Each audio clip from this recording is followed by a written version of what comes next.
What if you could be calm in the midst of chaos? What if you could face any challenge with a sense of tranquility and unshakable inner peace? What if I told you that this power is within your reach, not through some magic pill or a secret that only a few possess, but through a timeless philosophy, an ancient operating system for the human mind that is more relevant today than ever before? This is the promise of Stoicism, and this your guide to unlocking its power.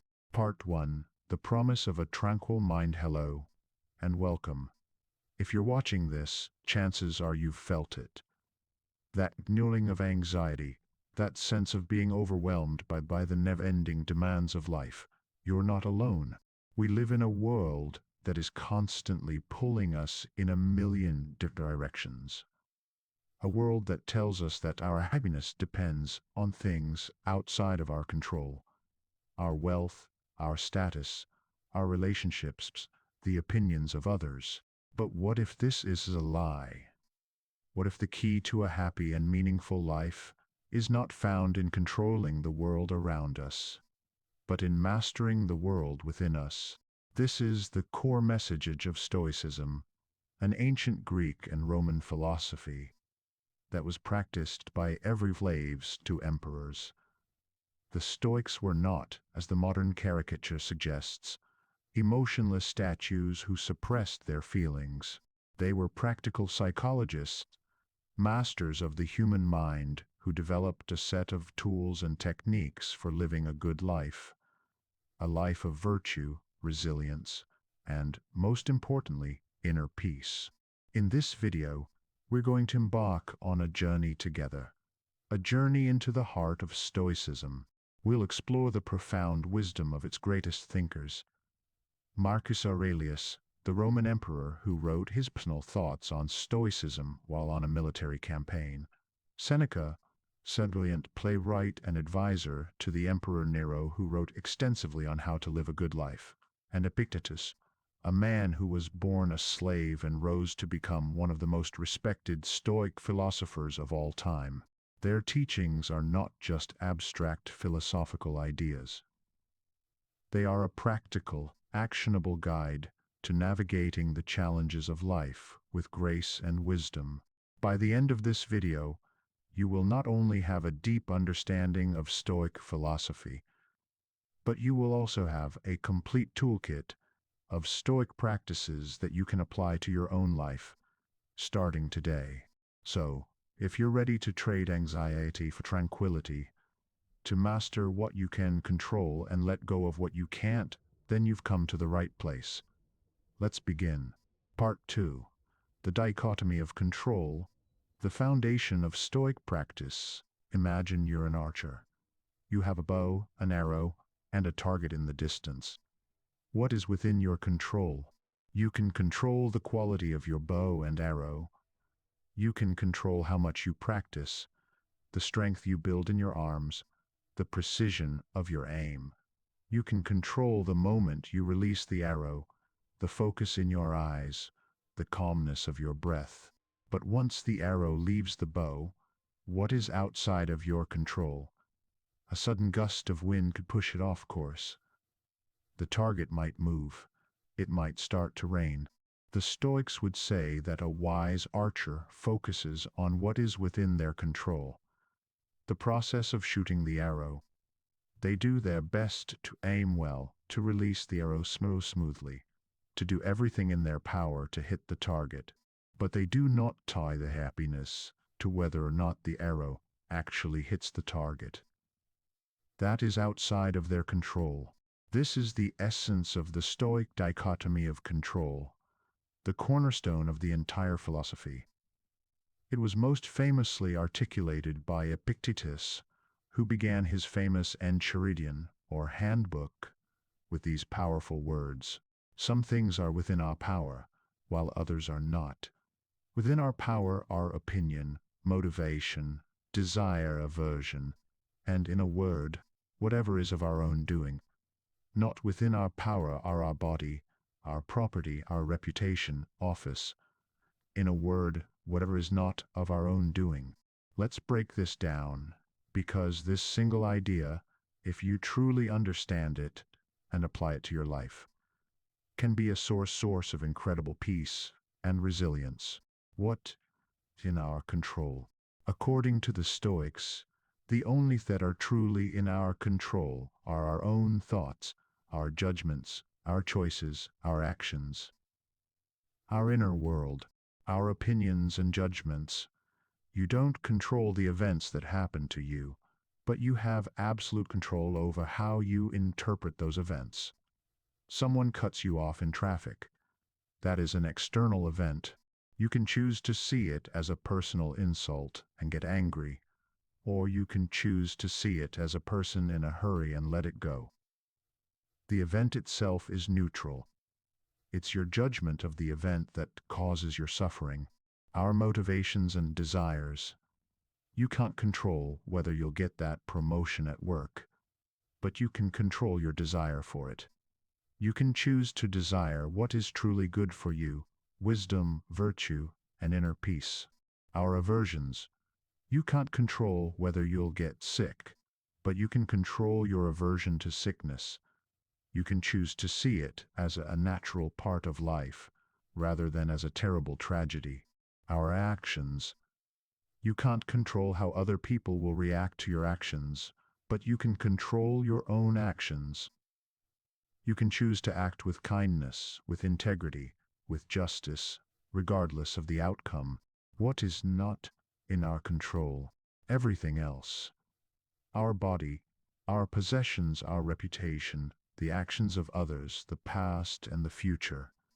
We spend most of our time and energy worrying about these things, fighting against reality, and constantly losing. The Stoic solution is to stop fighting. It's to accept reality as it is and to focus your energy only on what you can control. This isn't pessimism, it's empowerment.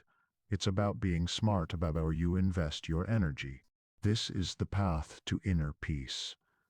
It's not about changing the world, it's about changing yourself. It's about mastering your inner world so that you can be free, no matter what is happening in the outer world. Part 3. The discipline of assent. The art of thinking, rightly understanding the dichotomy of control is like being given a map. But a map is useless if you don't know how to read it. The Stoics created a complete navigation system for the human soul, built upon 4 areas of practice. The first is the discipline of assent, the art of the inner gatekeeper. It governs our judgments. The Stoics believed that it is not themselves that disturb us, but our judgments about those events. An event happens, and our mind immediately labels it good, bad, a disaster. It is this label, this judgment, that triggers our suffering. The discipline of assent is about creating a space between the event and our judgment of it. It's about learning to pause, examine our initial impressions, and decide consciously whether to accept them. As Marcus Aurelius wrote, our disturbances come only from the opinion which is within. We practice this with 2 techniques. Technique 1. Objective representation. This technique is about stripping away emotional, subjective language and seeing events for what they truly are. Let's say your boss gives you critical feedback. The untrained mind thinks, that was disaster. I'm a failure. A Stoic in training would practice objective representation. I spoke a series of words. Another person then spoke a series of words, pointing out perceived inaccuracies and suggesting alternatives. That's what actually happened. There is no disaster. There is only data. By describing it this way, you rob the event of its power to disturb you and move from being a victim of your emotions to being a student of your experience. Technique 2. Suspending judgment. This is about recognizing when we don't have enough information to form a judgment. We are judgment machines, forming instant opinions about situations we barely understand. Epictetus advised his students to treat their initial impressions with suspicion. Hold on a moment, he would say. Let me see who you are, what you represent. Let me put you to the test. Imagine someone walks past you without saying hello. The unthinking judgment is, he's ignoring me. Suspending judgment means you pause that narrative and generate alternatives. Perhaps he was lost in thought. Perhaps he didn't see me.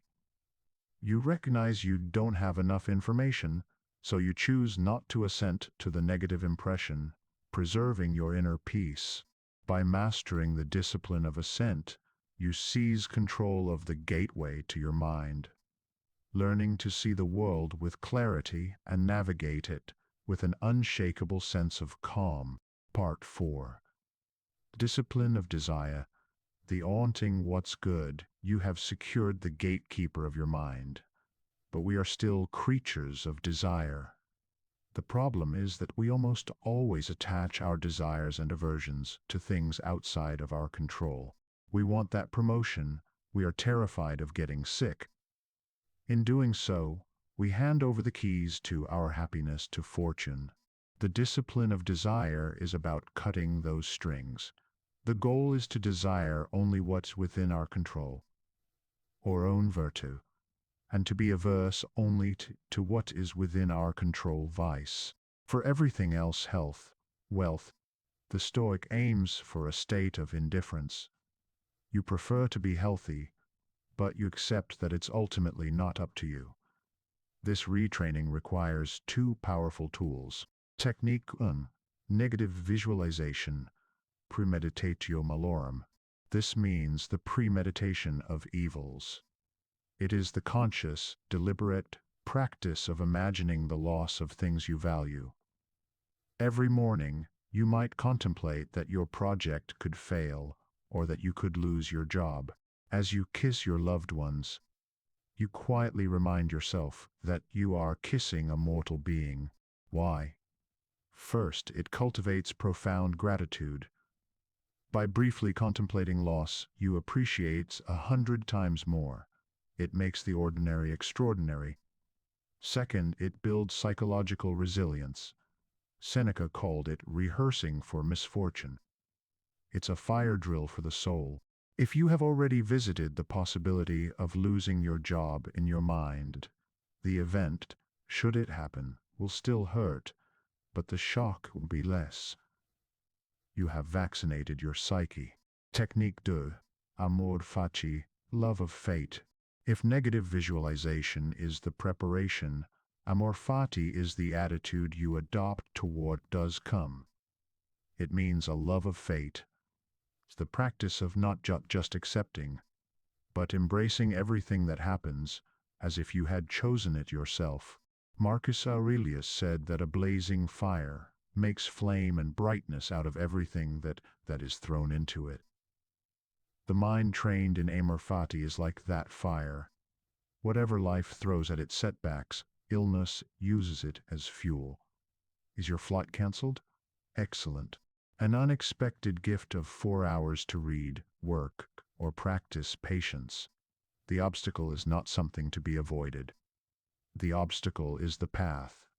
Your inner peace comes from wisely wanting what you get. Part 5. The discipline of action. The art of doing the right thing. Stoicism is not a philosophy of retreat. The Stoic fortress is a command center, and the discipline of action is about what the secure base. It asks, how does a person with a clear mind and well-trained desires behave? The answer, to act with virtue in service of the common good. The Stoics propose a radical re-evaluation of success. An action's quality is judged not by its outcome, but by the intention behind it. An action is good if it is guided by the 4 cardinal virtues: wisdom, justice, courage, and temperance. Our primary arena for action is the human community. The Stoics had a concept called oikeiosis, envisioning ever-expanding circles of concern, from ourselves to our family, to our neighbors, and finally to the entire human race. The goal is to pull these circles inward, to see yourself as a citizen of the world. As Marcus Aurelius said, what is not good for the beehive is not good for the bee. But what if you act virtuously and things still go wrong? This is where we use the mental tool of acting with a reserve clause. For any action, you commit wholeheartedly to the effort, but you mentally add a clause, fate permitting. Stoic doctor's goal is not to the patient, an outcome, but to everything in my power to treat this patient virtuously, a process. If the patient dies despite her best efforts, she has not failed in her stoic duty. The reserve clause is the safety net for your soul, allowing you to engage fully with the world, making your inner peace a hostage to fortune. Part 6. The discipline of will, forging the inner citadel. We now arrive at the final discipline. The discipline of will is the discipline of endurance. It's not about what we do, but about what we suffer.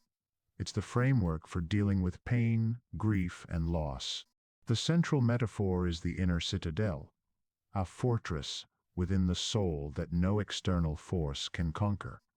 The world can take everything from you, but it can never touch your faculty of choice, your will, unless you allow it to. This is the ultimate expression of the dichotomy of control. A core part of you is always free. We fortify this citadel with a few key principles. Principle 1. Turn the obstacle upside down. This is the active application of Amor Fati in adversity. Every hardship contains a hidden gift, an opportunity to practice a virtue. Are you dealing with a difficult person? This is a chance to practice patience. Are you facing illness? A chance to display courage. You don't just endure the pain, you use it, raw material, to build your character. Principle 2. Contemplate the virtues of others. When you feel weak, look to others for inspiration. Think of people you admire. How did they handle adversity? By contemplating their virtues, their integrity, their cheerfulness, their generosity, you are reminded that these qualities are possible. Their example becomes a blueprint for the walls of your own citadel. Principle 3. The final freedom. The Stoics unflinchingly recognized that some situations can be unbearable. They viewed suicide not as a recommendation, but as a final assertion of control. The psychological effect is what's important. Knowing that there is, in the absolute last resort, a way out, can make the current situation more bearable. It is the final backstop that ensures your will can never truly be conquered by external fortune. By practicing the discipline of will, you are preparing for the worst that life can throw at you. Not with fear, but with quiet confidence in your own resilience. Part 7. The Stoics' Toolkit. Daily practices for a tranquil mind. Philosophy is a way of life, something to be practiced daily. Here is a simple but powerful toolkit of exercises. 1. The morning routine. Prepare for the day before the world makes its demands. Prime your mind. Contemplate the day ahead. Remind yourself you will meet difficult people, not to become cynical, but so you are not surprised and can respond with virtue. Practice negative visualization.